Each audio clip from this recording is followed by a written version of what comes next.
So one thing I wondered, Airplanes Part 2 and Part 1 were so good.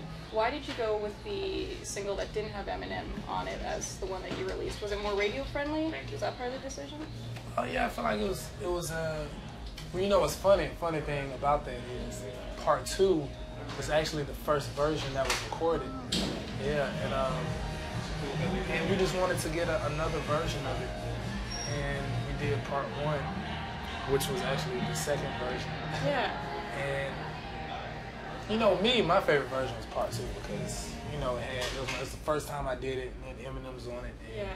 It was the first thing that I heard when I recorded it. And you know, I always wanted to work with Paramore, and I never thought that I would get, you know, and me growing up an Eminem fan, I never thought that I would get to work with both of them simultaneously on the same song.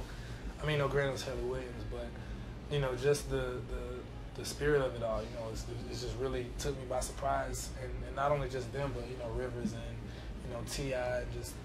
just having all these people on the first album, you know, on the debut album was crazy for me. It just shows how important mixtapes are now that you can build your name before your debut album. Exactly. You recorded separately from Haley. Did you record with Eminem physically? I actually went to Detroit and worked with Eminem for a couple of days. And it was good seeing the work process. You know, like for someone who's been doing it for years. You know, like longer than I've been even on the map. You know, so to speak.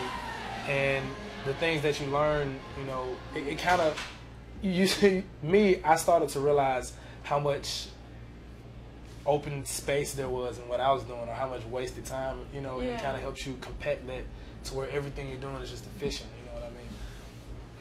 You know, it's kind of like, you know, like for example, music as an example, like if you're learning like a dance move, or like if you're learning martial arts or something, and you're like, you got to do a kick, and like if you're not doing the technique right, then you're wasting time.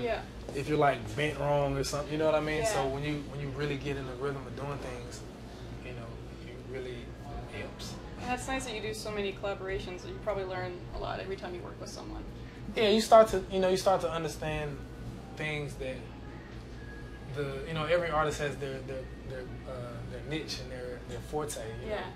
And just to be around somebody with a forte that's different from yours, you know, helps you. It actually helps you understand what makes you as an artist, you know, and you start to exaggerate on those things when you work with other artists. Now, you were nominated for 4 Grammys, and you said that if you won, you would do a song with Paramore. And I don't think we should be punished because the Grammys had poor judgment.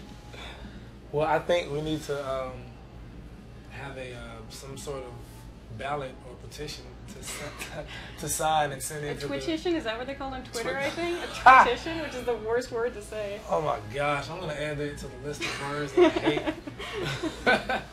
Twitition. Thanks for telling me that. You're welcome.